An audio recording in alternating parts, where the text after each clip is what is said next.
प्रिय विद्यार्थियों, मैं लियोना पिंटो श्री वेंकटरमण स्वामी कॉलेज बंटवाड़ यहाँ की हिंदी उपन्यासिका हूँ। फर्स्ट BCA फर्स्ट सेमेस्टर के अंतर्गत आने वाले कहानी संकलन या कहानी संग्रह और व्याकरण के बारे में जानकारी देने के लिए मैं यहाँ उपस्थित हूँ। सबसे पहले मैं सिलेबस को पढ़ूंगी, ध्यान से सुनिए, चाहे तो आप लिख भी सकते हो। यूनिट 1 कहानी संकलन या कहानी संग्रह। इसमें 4 कहानी भाग है, तो इन चारों का नाम मैं अब एक एक करके कहूंगी। पहला जयशंकर प्रसाद द्वारा लिखित व्रत भंग, दूसरा फणीश्वरनाथ रेणु द्वारा लिखित रस प्रिया, तीसरा धर्मवीर भारती द्वारा लिखित गुल की बन्नो, चौथा अमरकांत द्वारा लिखित लड़की की शादी। यूनिट 2 कहानी संकलन या कहानी संग्रह।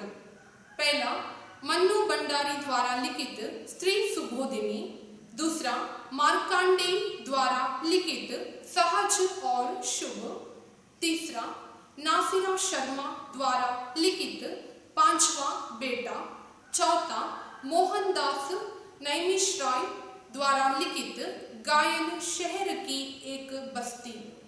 अब व्याकरण भाग, यूनिट 3 सैद्धांतिक व्याकरण।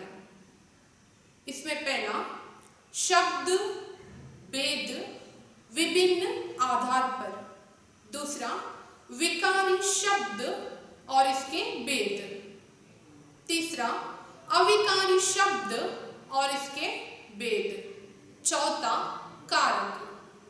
यूनिट 4 सैद्धांतिक व्याकरण। पहला लिंग और वचन, दूसरा उपसर्ग और प्रत्यय, तीसरा पद परिचय, चौथा फिल्म समीक्षा। प्रिस्क्राइब्ड बुक्स यानी फर्स्ट सेमेस्टर के लिए जो व्याकरण भाग हो सकता है, नहीं तो ये कहानी संकलन या कहानी संग्रह, उसके लिए किताब कौन कौन से आपको पढ़ने के लिए है, उसका नाम यहाँ दिया है। कहानी संकलन डॉक्टर मूलचंद गौतम, राजकमल प्रकाशन, दिल्ली। दूसरा सैद्धांतिक हिंदी व्याकरण, जो कि व्याकरण का किताब है, डॉक्टर नागरत्न श्रीमती वैशाली, वाणी प्रकाशन, नई दिल्ली। तो ये इस साल के लिए आपको फर्स्ट सेमेस्टर के अंतर्गत आने वाले सिलेबस जो मैंने दिया। अब मैं सैद्धांतिक व्याकरण में लिंग के बारे में पढ़ाऊंगी। तो सबसे पहले लिंग जो हमने अनेक बार सुना है, तो उसका अर्थ क्या है उसे हम देखेंगे। तो यहाँ मैंने पहले से लिख के रखा है व्याकरण भाग में लिंग। तो लिंग यानी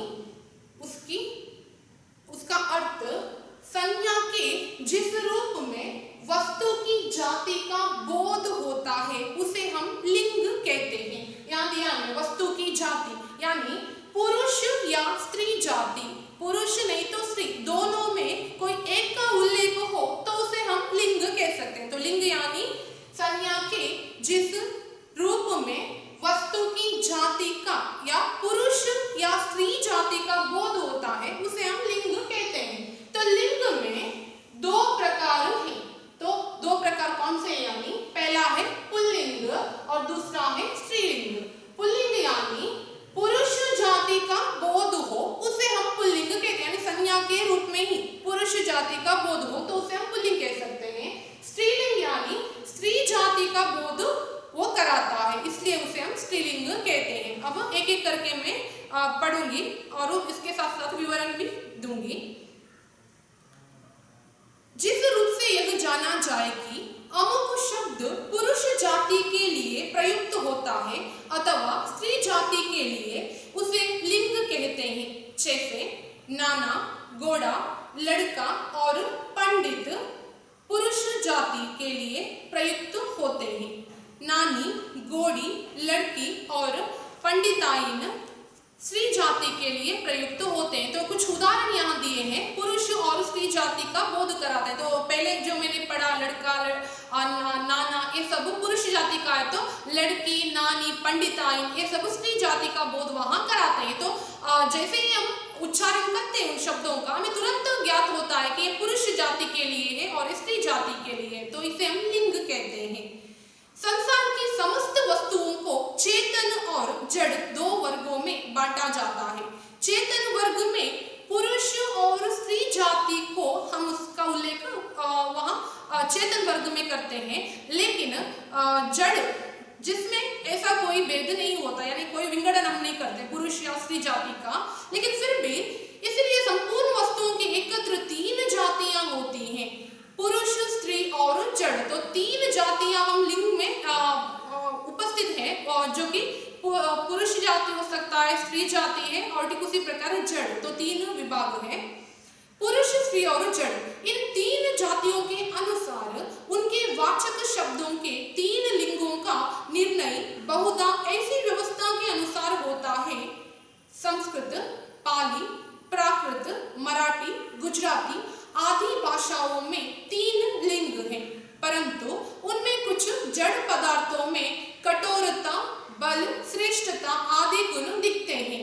उनमें पुरुषत्व की कल्पना करके उनके वाचक को पुल्लिंग, और जिनमें नम्रता, कोमलता, सुंदरता आदि गुण दिखते हैं, उनमें स्त्री तत्व की कल्पना करके उनके वाचक शब्दों को स्त्रीलिंग कहते हैं।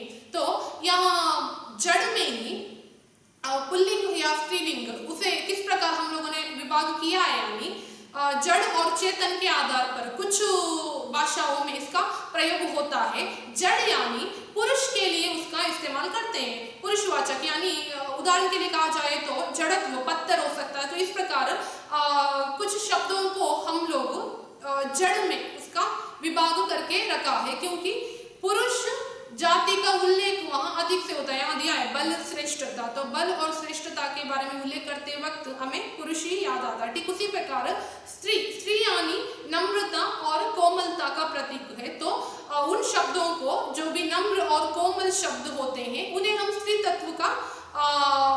तत्व के आधार पर उसे स्त्रीलिंग हम के प्रकार में हमने उसे विंगडन करके रखा हुआ है। हिंदी ने द्विलिंग पद्धति को अपनाया है। हिंदी में नपुंसक लिंग नहीं है, तो कन्नड़ा में नपुंसक लिंग का उल्लेख होता है, लेकिन हिंदी में नपुंसक लिंग का उल्लेख नहीं है, लेकिन उसके बदले में द्विलिंग की नियम को हम लोगों ने अपनाया है। अब उसके दो प्रकार, जो कि मैंने पहले कहा पुल्लिंग और स्त्रीलिंग, तो अब पुल्लिंग के बारे में मैं कहूंगी।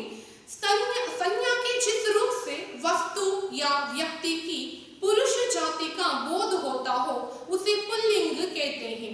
यथा लड़का, बेटा, पोता, घोड़ा, लोहा, हाथी, पिता इत्यादि। तो ये कुछ उदाहरण है पुल्लिंग के लिए।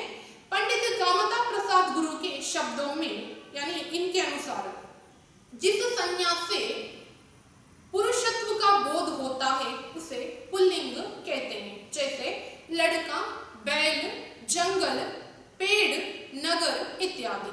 इन उदाहरणों में लड़का और बैल यथार्थ पुरुषत्व सूचित करते हैं, और जंगल, पेड़ तथा नगर से कल्पित पुरुषत्व का बोध होता है, इसलिए ये शब्द पुल्लिंग है।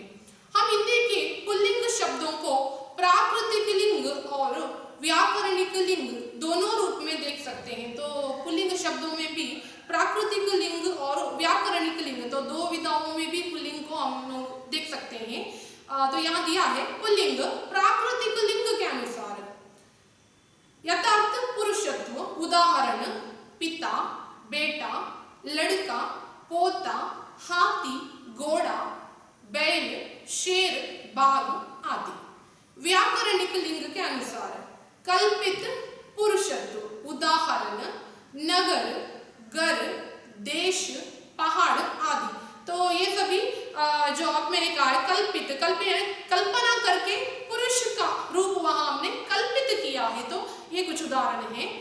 यह समझा जा सकता है कि हिंदी में प्राकृतिक लिंग का बोधक पुल्लिंग एक और है, तो व्याकरणिक पुल्लिंग जिसका संबंध कल्पित पुरुषत्व और रूप रचना से है, दूसरी और है। तो रूप रचना यानी एक जाना, ज़्यादा से ज़्यादा हम लोग रोज़मर्रा की ज़िंदगी में उसका इस्तेमाल करते हैं। लड़का ये सब बोलते वक्त ही हमें पता चलता है, लेकिन कभी कभार नगर हो सकता है या जगह, उसकी सब उल्लेख करते वक्त थोड़ी बहुत वहाँ विडंबना आती है, लेकिन फिर भी वो कल्पित दृष्टि से यानी कल्पना से हम लोगों ने उसे पुरुषत्व का बोध कराने वाले शब्द में रखा है, या पुरुषत्व का बोध वो कल्पित रूप से कराते हैं।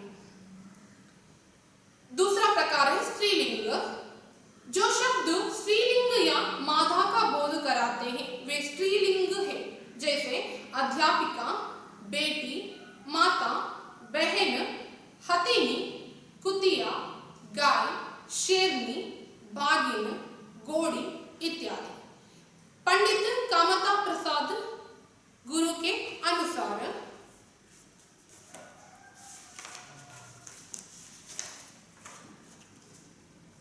जिस संज्ञा से स्त्री तत्व का बोध होता है उसे स्त्रीलिंग कहते हैं, जैसे लड़की, गाय, लता, पुरी इत्यादि। इन उदाहरणों में लड़की और गाय से यथार्थ स्त्री तत्व का और लता और पुरी से कल्पित स्त्री तत्व का बोध होता है। यानी लड़की और गाय दो स्त्री तत्व का बोध कराते हैं, तो लता और पुरी जो कि स्त्री तत्व कल्पित रूप से उसका बोध कराता है। यानी मैंने पहले कहा कल्पना की दृष्टि से हम लोगों ने पुरुष और स्त्री जाति का विंगडन किया, तो ये कल्पना की दृष्टि से कल्पना में आने वाले कुछ वस्तुएं हो सकती है, नहीं तो कुछ जगह, तो उसे हमने स्त्री तत्व का बोध दिया है। यहाँ स्त्रीलिंग, इसे भी प्राकृतिक लिंग के रूप में अगर हम लोग देखा जाए तो उदाहरण यहाँ दिया है कुछ प्राकृतिक लिंग के लिए। स्त्रीलिंग माता,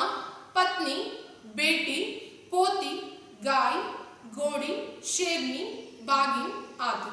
व्याकरणिक लिंग के दृष्टि से कल्पित स्त्री तत्व यानी कल्पना से हम लोगों ने स्त्री तत्व का बोध दिया है। लता, पुरी, पुस्तक, बात, आयु, राह आदि।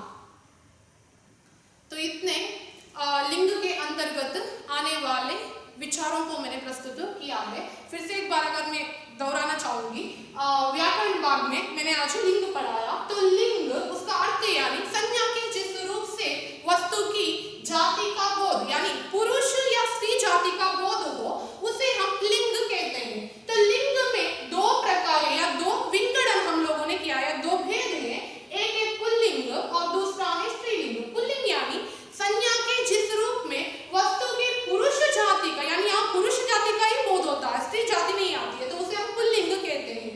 और दूसरा प्रकार है स्त्रीलिंग। स्त्रीलिंग यानी संज्ञा के जिस रूप में वस्तु की स्त्री जाति का बोध होता हो उसे हम लोग स्त्रीलिंग कहते हैं। तो इसमें भी जड़ और चेतन के आधार पर हम लोग देख सकते हैं, जो कि जड़ में विंगडन हम लोग ऐसे पुरुष और स्त्री के रूप में नहीं करते, लेकिन फिर भी कुछ रूप से वहाँ जो शब्द आते हैं उसे कल्पित रूप से भी हम लोग उसे देख सकते हैं, जो कि मैंने अभी कुछ उदाहरण भी दिया।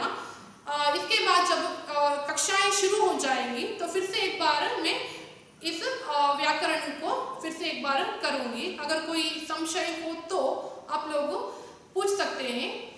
तो इतने में मैं यह कक्षा यही समाप्त करती हूँ।